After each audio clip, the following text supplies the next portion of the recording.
গভীর রাতে নাবালিকার উপরে জৈবিকের লালসায় চরিতার্থ করার অভিযোগ উঠল এক যুবকের বিরুদ্ধে। অভিযোগ পলাতক। ঘটনার তদন্ত চালিয়ে যাচ্ছে উত্তর জেলার বাগবাসা থানার পুলিশ। সুশাসনের রাজ্যে ফের কিশোরী ধর্ষণের শিকার। ঘটনাটি ঘটে সোমবার গভীর রাতে উত্তর জেলার গঙ্গানগর কেবিআই ইট ভাট্টা সংলগ্ন। সোমবার একটি গৃহপ্রবেশ অনুষ্ঠানে যোগ দিতে গিয়ে নাবালিকা পাশের বাড়িতে রাত্রি যাপন করে। রাত আনুমানিক 2টো নাগাদ তাতুন বাগতি নামের যুবক ওই বাড়িতে গিয়ে নাবালিকাকে বোন পরিচয় দিয়ে তার সাথে বাড়িতে নিয়ে আসে। অভিযোগ, বাড়ি থেকে আসার সময় রাস্তায় নাবালিকাকে ধর্ষণ করে তাতুন। জানা গেছে অভিযুক্ত ইট ভাট্টাতেই থাকে।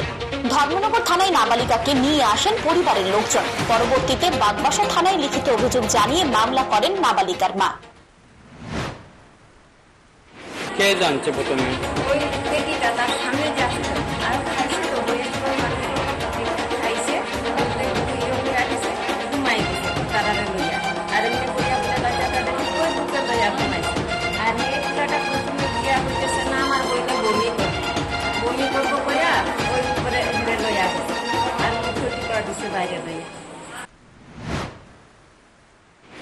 এদিকে জেলা পুলিশ সুপার জানান, ঘটনার গুরুত্ব বুঝে ধর্মনগর মহিলা থানার এক আধিকারিককে তদন্তের দায়িত্ব দেওয়া হয়েছে।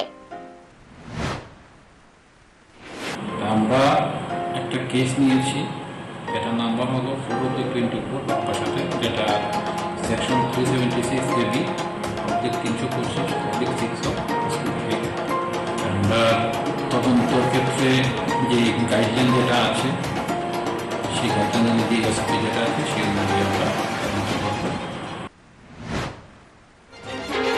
জানা গেছে অভিযুক্ত যুবক পলাতক। পুলিশ মামলা নিয়ে অভিযুক্তকে গ্রেফতারের তৎপরতা শুরু করেছে। ঘটনায় এলাকায় চাঞ্চল্য ছড়িয়েছে। Bureau report, news today.